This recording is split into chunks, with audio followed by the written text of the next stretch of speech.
Most people think all debt is bad. Pay it off as fast as possible, avoid it like the plague, never touch a loan if you can help it. But here's something that might surprise you. The wealthiest people you know are almost certainly in debt right now, on purpose. In fact, the total amount of debt held by households just hit an all-time high, over $18 trillion. And yet, somehow, the people with the most money are usually the ones holding the most debt, not the least. So either every wealthy person on earth is making the same catastrophic mistake, or debt isn't actually the villain you've been told it is. Today, we're breaking down the real difference between good debt and bad debt.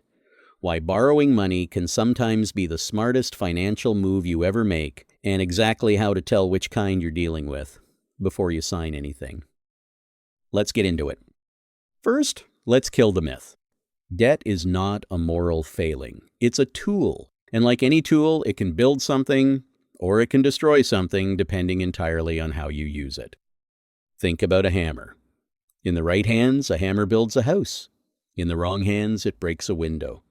The hammer isn't good or bad. What matters is what you're using it for and whether you know what you're doing. Debt works exactly the same way.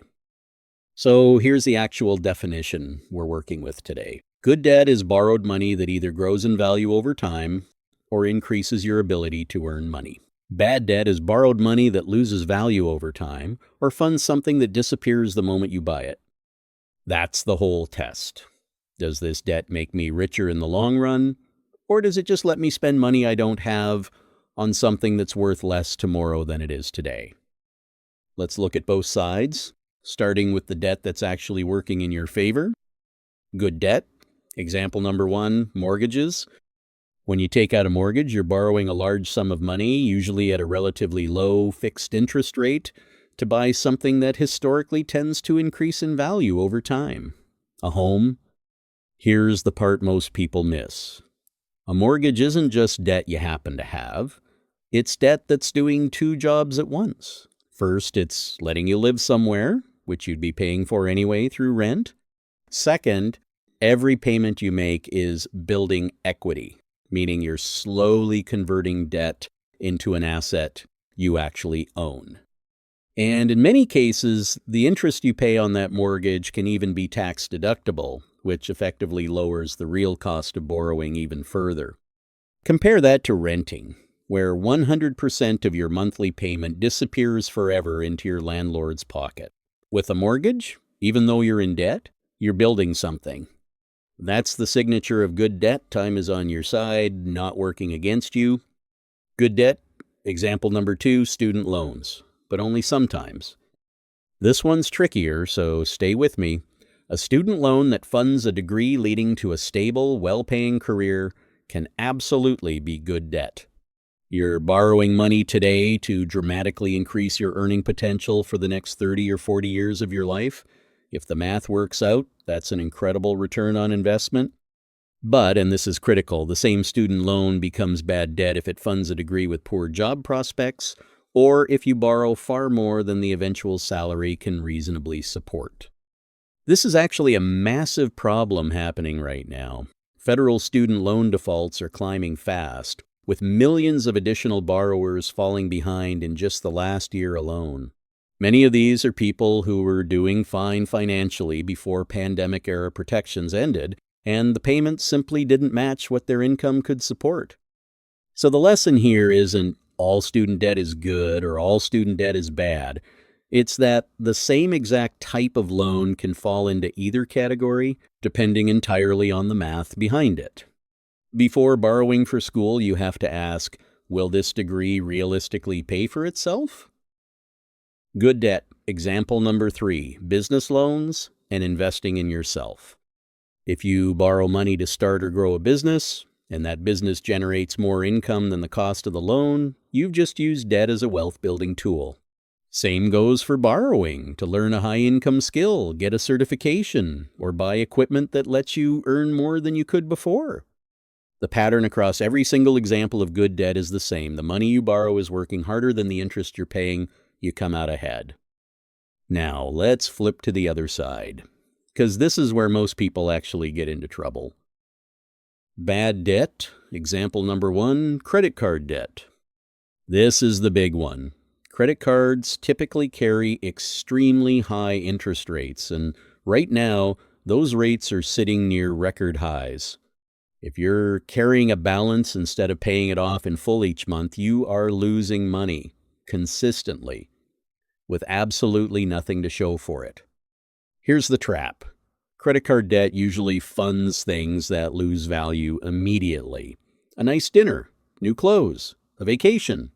The moment you buy it, the value is already gone, but the debt sticks around, quietly growing larger every single month you don't pay it off. This is the textbook definition of bad debt: declining value paired with high interest.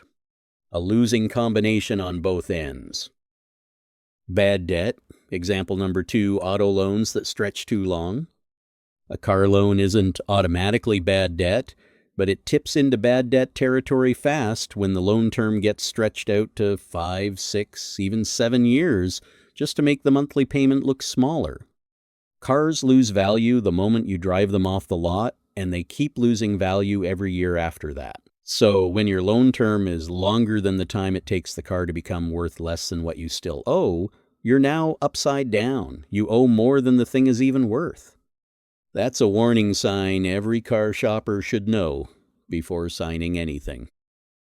Bad debt, example number 3, buy now, pay later, and small loans for things you don't need. This one's sneaky because it doesn't feel like debt. It feels like a convenience.